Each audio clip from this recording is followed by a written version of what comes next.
Hi friends, welcome back to my channel Manga Venkat vlogs అండి.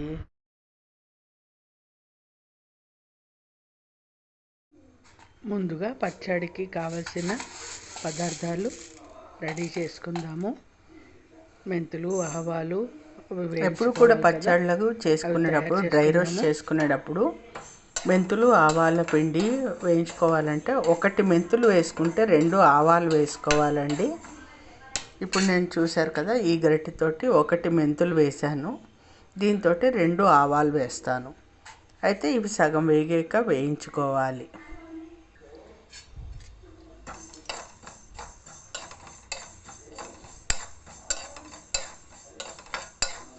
అప్పుడు ఈవెన్గా వేగుతాయి. ఆవాలు తొందరగా వేగిపోతాయి కదండి, అందుకోసమని ఈవెన్గా వేగాలి అంటే ఆవాలు ఇవి మెంతులు సగం వేగిన తర్వాత వేయాలి.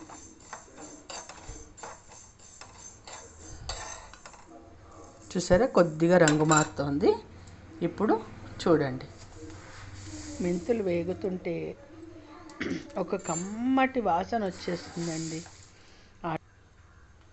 2 ఆవాలు.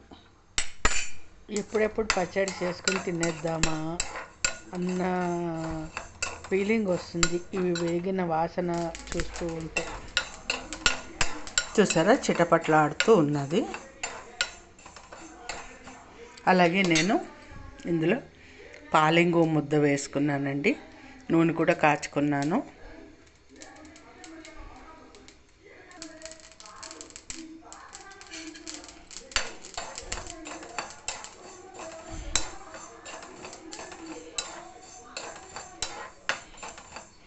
వేగిపోయే ఆపేస్తాను.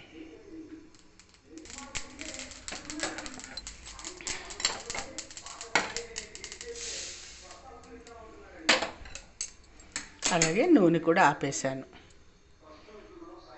ఈ ఇంగువ వీటితో పాటు మిక్సీ పడతాను.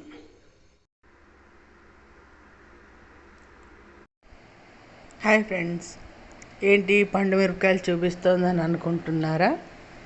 ప్రతిసారి పెట్టేదే అయినా కూడా ఈసారి ఏంటంటే 2 రకాలండి. ఇవి కారం ఉండట్లేదని చెప్పి విడిగా కారంగా ఉన్నవి తెమ్మని చెప్పాను.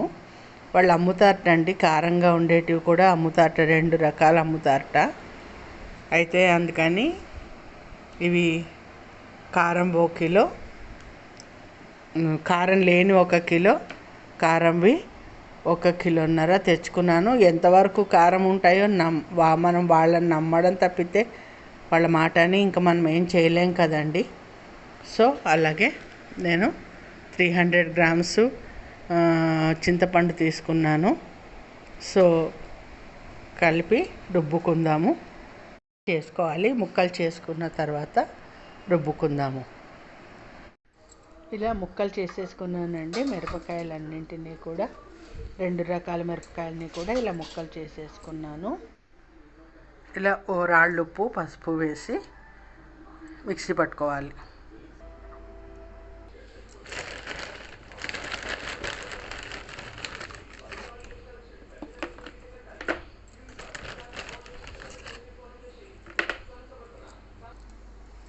ఇలా లేయర్లుగా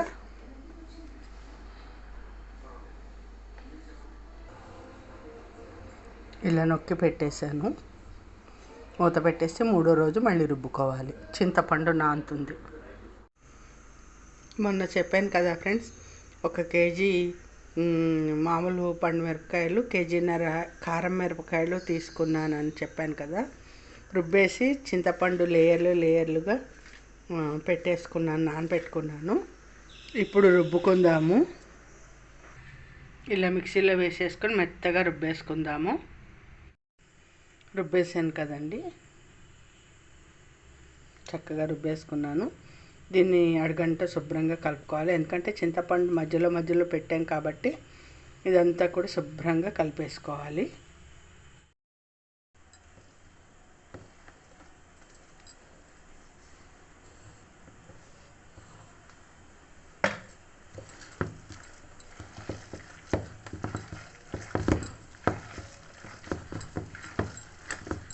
ఇలా చేయి పెట్టి కలిపేసుకోవాలండి. చెయ్యి లేకపోతే పని జరగదు.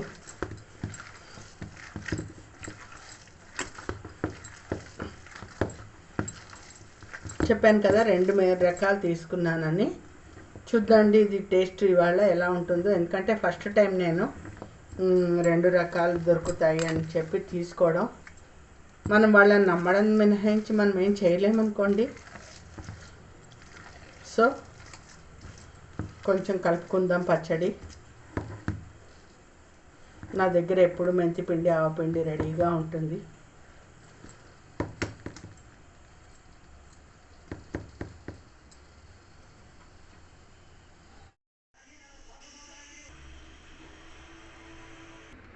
నూనె కాగిందండి. ఇది మెంతులు, ఆవాలు, ఇంగువ కలిపి పొడి కొట్టి పాలింగువ ముద్దింగువతోటి పొడి కొట్టిన పొడి అండి. వేయించి పొడి కొట్టాను. అలాగే అయినా కూడా మనము ఇంగువ అంటే పడి చేస్తాం కాబట్టి నూనె ఎక్కువ అవుతుందని కొంచెం తీసేసానండి పచ్చడి. మరి కొంచెం ఇంగువ వేసుకుంటున్నాను. చాలా బాగుంటుంది. ఇది చాలా టేస్టీగా ఉంటుందండి. గుమాయించేస్తూ ఉంటుంది అసలు పచ్చడి, మామూలుగా ఉండదు.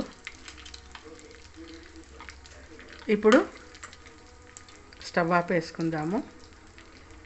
వదిలేండి, కొంచెం నేను మర్చిపోయాను. దీనిని కొంచెం ఇందులో వేసి మనము వేయించుకుందాం. దీనివల్ల ఏంటవుతుందంటే దీని లైఫ్ టైము పెరుగుతుంది.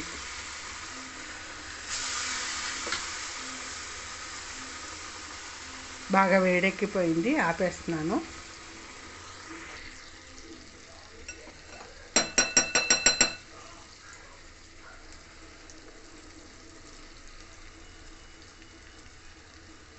కొంచెం పచ్చడే కాబట్టి 1 చెంచాడు వేసుకున్నానండి ఆవాలు, మెంతులు, ఇంగువ పొడి. నాకు ఆల్రెడీ పచ్చడి చేసి మొన్న ఆర్డర్ మీద చేశాను అన్నాను కదండి, మిగిలింది ఇంకాను చాలా ఉంది. ఇది ఫ్రెష్ పచ్చడి కాబట్టి కలిపి చూద్దాము. అందులోనూ మనము ఎక్స్పెరిమెంట్ చేసాం కదా, 2 రకాల మిరపకాయలతోటి కలిపి చేసాం కదా, ఎలా ఉంటుంది అనేది చూద్దాము.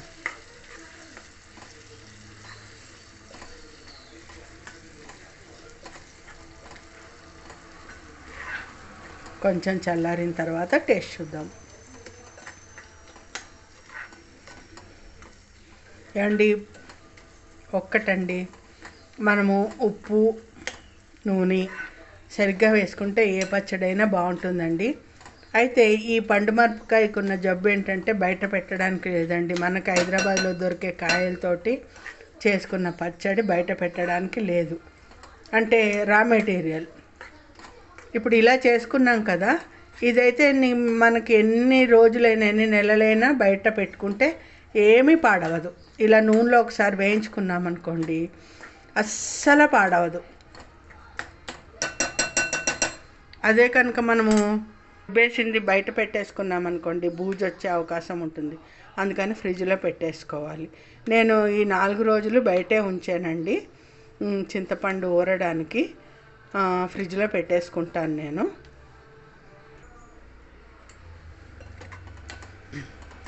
చూస్తుంటే నోరూరుతోంది కదండి. నిజంగానండి, పచ్చళ్ళని చూస్తే అస్సలు ఆగలేము. ఇంక ఇప్పుడు టేస్టింగ్ టైము. టేస్ట్ చూసేద్దాము. చాలా టెంప్టింగ్గా ఉంది. అది నోట్లో పడేదాకా అంతే, తప్పదు. టేస్ట్ చూడడానికి తీసుకున్నానండి.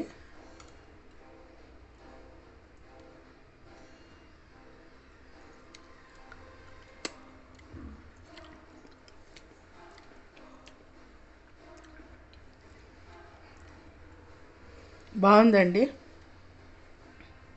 సరిపోయింది కారము. పర్వాలేదు. కాకపోతే కేజీకి కేజీన్నర తెచ్చుకుంటేనే మనకి వర్కౌట్ అవుతుంది, లేకపోతే చప్పగానే ఉంటుందండి. అలాగని కారం ఏం లేదండి, బాగా నోరు మండిపోయే కారం లేదు. మామూలుగా ఉంది. కొరివికారం అనేటప్పటికీ కొంచెం కారం కారంగా ఉంటేనే బాగుంటుంది కదండి. సూపర్ ఉందండి. చాలు, సరిపోయింది. ఓకేనా ఫ్రెండ్స్, చూసారు కదా, సూపర్ టేస్ట్ ఉందండి. ఇంక ఇందులో ఏమీ కలపక్కర్లేదు. చాలా చాలా బాగుంది. తప్పకుండా ఈ విధంగా ట్రై చేయండి. ఓకేనా. కారం తినేవాళ్ళు, లేదు మాకు అదే కారం సరిపోతుంది అని అనుకునే వాళ్ళు మాత్రం అలాగే ఉంచేసుకోండి. ఓకేనా. మీకు ఈ వీడియో నచ్చినట్టయితే తప్పకుండా లైక్ చేయండి, షేర్ చేయండి, సబ్స్క్రైబ్ చేయండి. అలాగే ఎవరికైనా పికల్ కావాలనుకుంటే మాత్రం ఆర్డర్ పెట్టుకోండి, నేను నెంబర్ ఇస్తాను. ఓకేనా friends, thank you. First time నా వీడియో చూస్తున్న వాళ్ళు పక్కన బెల్ ఐకాన్ ఉంటుంది, అది ప్రెస్ చేశారంటే అలానే ఆప్షన్ వస్తుంది, అది నొక్కారంటే నేను చేసే వీడియోస్ నోటిఫికేషన్స్ అన్నీ మీకు వస్తాయి. తప్పకుండా సబ్స్క్రైబ్ చేయండి, లైక్ చేయండి. ఓకే.